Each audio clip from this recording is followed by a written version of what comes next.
Hi everyone! If you've been anywhere near a staff room lately, you'll know this. The weather's been interesting. The pressure of a new year, working out the dynamics of new classes with new students, getting your head around new curriculum expectations, trying to work out what makes sense in that strategic plan that you wrote, and what's really just, fluff. And then there's the community conversations that always start politely and then, finish somewhere near a thunderclap. But here's the thing. While we can't control the educational weather system swirling around us, we absolutely can forecast and influence our own emotional climate. So let's dive into this a little. Years ago when I was a principal, I used to joke that some days I felt like the Met Service. High chance of scattered frustration before morning tea, increasing likelihood of sarcasm by 2 p.m. And if I hadn't slept well, let's just say it was gale warnings all around. Here's what I've learned. Emotional intelligence, that old-fashioned thing Daniel Goleman calls character. You know that guy who back in 1995 wrote the book Emotional Intelligence, Why It Can Matter More Than IQ. Well, emotional intelligence starts with, you guessed it, self-awareness. Research consistently shows that leaders who can identify and regulate their emotions create more psychologically safe workplaces. Harvard studies on emotional contagion tell us that mood actually spreads, literally. Your calm becomes their calm. Your panic becomes their panic.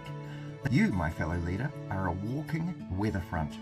And here's a playful but powerful shift. Instead of reacting to every pressure system, start forecasting. Pause, check in. And you can try asking yourself, what's my internal temperature right now?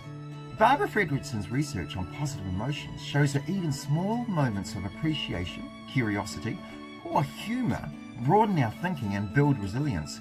Tiny shifts in mindset change the whole climate.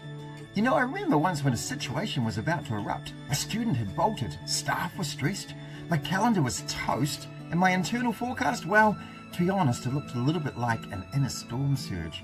I didn't often get outwardly angry, but I could feel that storm brewing inside my mind. And then I caught it. That small Viktor Frankl gap that I've talked about before, between stimulus and response, that space where you get to choose. Instead of adding thunder, I chose steady drizzle, calm voice, slower walk, fewer words. And surprisingly, the storm passed quicker than I expected, and suddenly I found myself with a little bit of sunshine and some time to rest and prepare for the next storm. That's leadership climate control.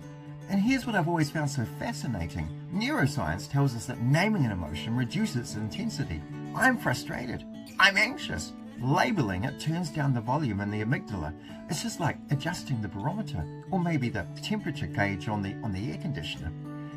In schools right now, we need fewer reactive storms and more steady barometric pressure.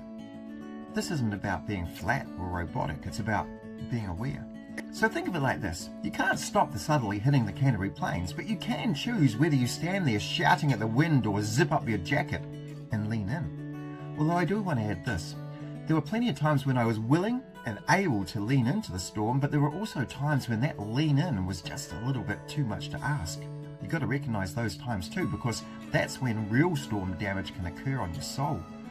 I'm talking about actual mental damage that's not good for your health in anyone's language. And it's times like this that it's well worth asking for help or getting support from the experts.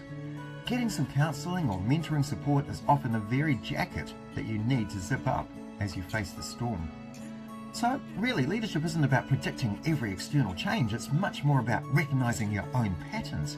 Are you prone to overcast mornings? Do you escalate under pressure? Do you go silent when the temperature rises? Forecasting doesn't mean controlling everything, it just means noticing stuff. And noticing is power. Maybe even one of your superpowers if you think about it. In the end, your team doesn't just experience your decisions, they experience your climate. So try this for today's forecast. Partly reflective, high chance of awareness, increasing warmth through intentional pauses. Sounds pretty good.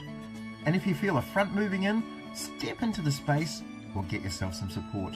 Because leadership, at its best, is less about controlling the weather and much more about choosing the climate that you bring into the room. So stay steady, you've got this. Now if you enjoyed this video, then you'll undoubtedly enjoy reading my latest book, 54 Quotes and Provocations.